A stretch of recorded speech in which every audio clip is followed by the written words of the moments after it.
जय श्री राम। आइए चलते हैं हम आपको फिर पुनः लेके प्रभु श्री राम के रामचरितमानस के अयोध्या कांड में, जिसको सुनने और पढ़ने मात्र से ही हमारा आपका देश संसार का कल्याण हो जाएगा। क्योंकि देखा जाए तो कलयुग में सिर्फ राम नाम का ही आधार रह जाएगा।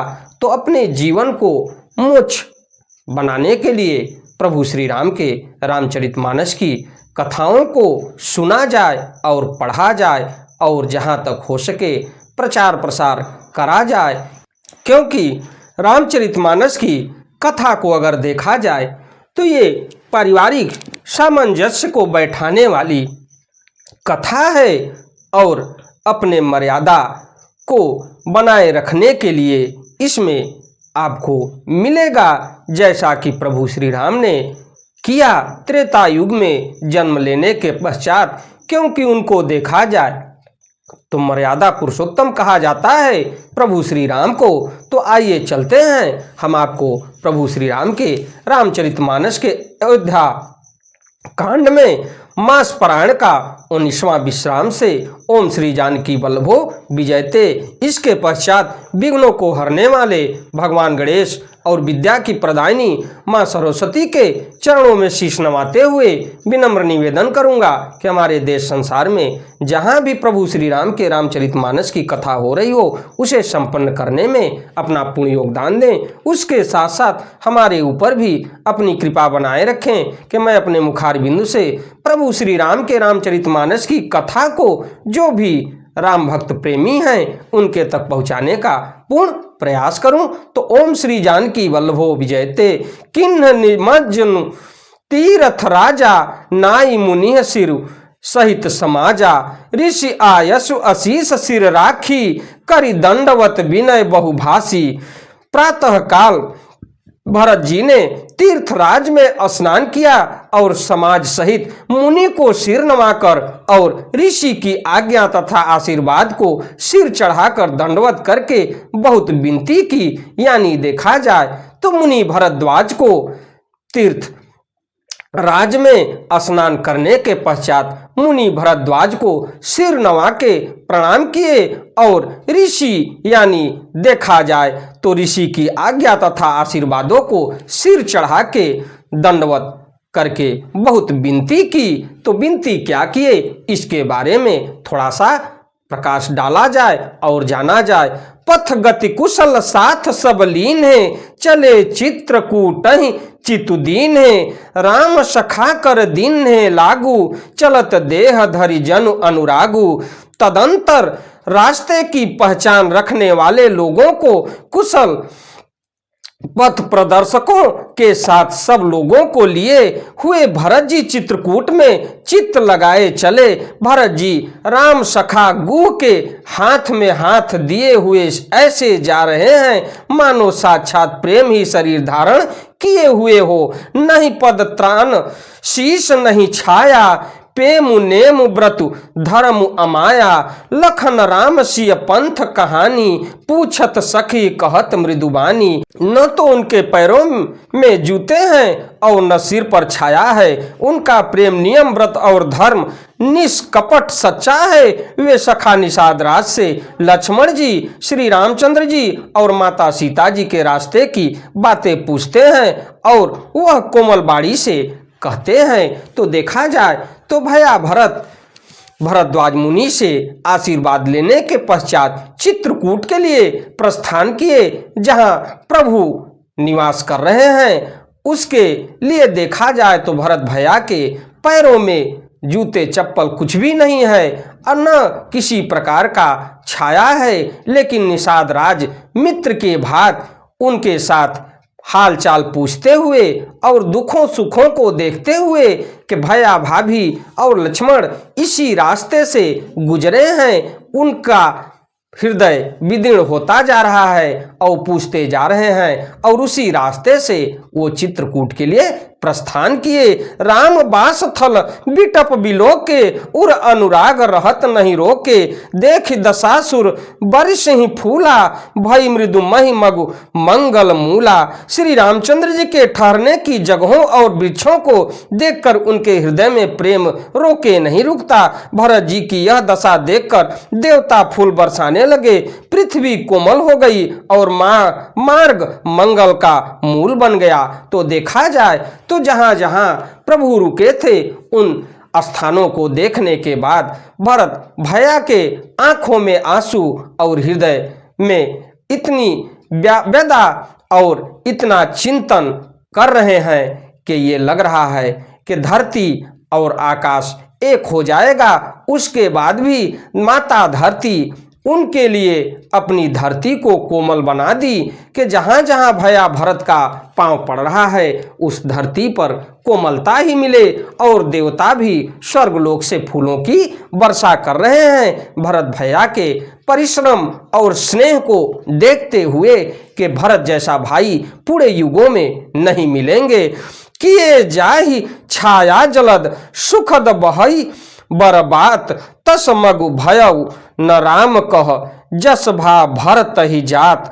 बादल छाया किए जा रहे हैं, सुख देने वाली सुंदर हवा बह रही है। भरत जी के जाते समय मार्ग जैसा सुखदायक हुआ वैसा श्री रामचंद्र जी को भी नहीं हुआ था। तो देखिए ये प्रभु की कृपा है। और कितनी मार्मिक कथा हमको मिलती है कि प्रभु अपने कांटों पर चले और उबड़ खाबड़ रास्तों पर चले, लेकिन भैया भरत को चलना हुआ तो उनके लिए छाया भी मिली बादलों से, आकाशों से। उसके बाद फूलों की वर्षा भी हुई और उसके बाद उनको थकावट भी महसूस नहीं हो रहा है।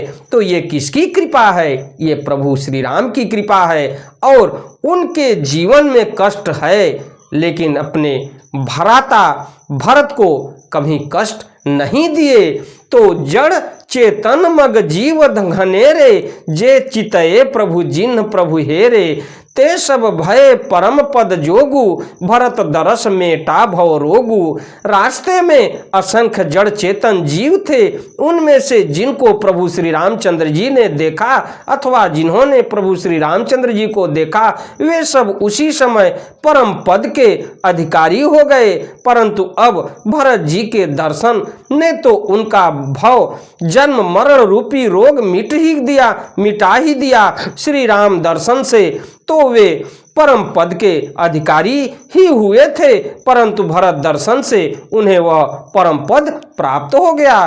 तो देखिए आधा अधूरा काम जो हुआ था वो प्रभु के श्री चरणों से हुआ था और प्रभु के दर्शन मात्र से हुआ था। लेकिन जिन प्राणियों का कुछ कर्तव्य बाकी रह गया था उस कर्तव्य को, उस पालन को भैया भरत ने पूरा कर दिया और वो धन्य धन्य हो गए वहाँ के नगरवासी। और जिस रास्ते से वो जाते थे वृक्ष, तालाब और नदियाँ, कंदराएं, गुफाएं जो भी थी वो धन्य धन्य हो गई सिर्फ भरत भैया के दर्शन मात्र से।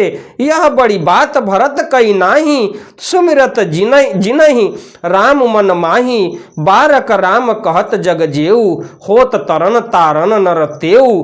भरत जी के लिए यह कोई बड़ी बात नहीं है जिन्हें श्री राम जी स्वयं अपने मन में स्मरण करते रहते हैं। जगत में जो भी मनुष्य एक बार राम कह लेता है वे भी तरने तारने वाले ही हो जाते हैं। तो देखिए अगर देखा जाए तो जगत में जो मनुष्य अवतार लिया और अगर राम राम सुमिरन किया तो वो भी अगर देखा जाए तो दूसरे को भी तारने वाले हो जाते हैं। भरत राम प्रिय पुण्य लघु भ्राता, कस न होई मगु मंगल दाता। सिद्ध साधु मुनि बर अस कहई, भरत ही निरखी हरसु ही लहई। फिर भरत जी तो श्री रामचंद्र जी के प्यारे तथा उनके छोटे भाई ठहरे, तब भला उनके लिए मार्ग मंगल सुखदायक कैसे न हो। सिद्ध साधु और श्रेष्ठ मुनि ऐसा कह रहे हैं और भरत जी को देखकर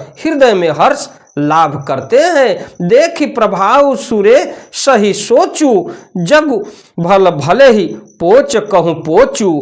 गुरु सन कहे करिय प्रभु सोई, राम ही भरत ही भेंट न होई। भरत जी के इस प्रेम के प्रभाव को देखकर देवराज इंद्र को सोच हो गया कि कहीं इनके प्रेम बस श्री राम जी लौट न जाएं। तो देखिए देवराज इंद्र को इस चीज का बड़ा शंका हुआ कि कहीं भरत भैया के जाने के पश्चात प्रभु श्री राम लौट न जाएं और लौट न जाने के बाद हमारा बना बनाया काम बिगड़ न जाए, क्योंकि जो भी षड्यंत्र रचा गया था और जो भी धरती का संतुलन बनना था, इंद्र सोच रहे हैं कहीं वो बिगड़ न जाए और हमारी गद्दी कहीं छिन न जाए। चूंकि धरती का संतुलन बनाए रखने के लिए ही प्रभु का अवतार हुआ। संसार भले के लिए भला और बुरे के लिए बुरा है। मनुष्य जैसा आप होता है, जगत उसे वैसा ही दिखता है। उसने गुरु बृहस्पति जी से कहा, हे प्रभु वही उपाय कीजिए जिससे श्री रामचंद्र जी और भरत जी की भेंट ही न हो। तो देखिए देवराज इंद्र कितनी बड़ी षड्यंत्र रच रहे हैं और गुरु बृहस्पति से ये कह रहे हैं कि भगवान ऐसा कोई उपाय और ऐसा कोई तिकड़म लगाइए कि जिससे भरत का और प्रभु का भेंट ही न हो और सारा काम इसी हिसाब से चलता रहे। राम सकोच प्रेम बस, भरत सपेम पयोधि। बनी बात बेगरन, चाहती करिय जतन छलु शोधि। श्री रामचंद्र जी संकोची और प्रेम के वश हैं और भरत जी प्रेम के समुद्र हैं। बनी बनाई बात बिगड़ना चाहती है, इसलिए कुछ छल ढूंढकर इसका उपाय कीजिए। वचन सुनत सुर गुरु मुस्काने, सहस नयन बिनु लोचन जाने। मायापति सेवक सन माया, करई त उलटी परई सुर राया।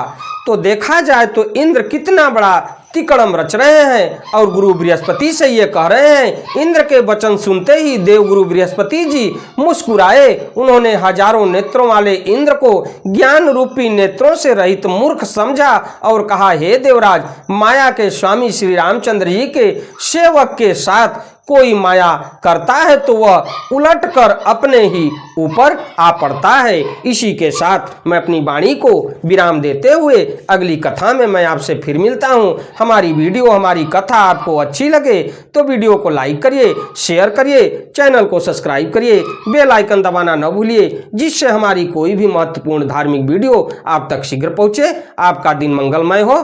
श्री राम की जय हो, श्री राम की जय हो, श्री राम की जय हो। इसी के साथ मैं अपनी वाणी को विराम देते हुए आपसे विदा लेता हूँ। धन्यवाद।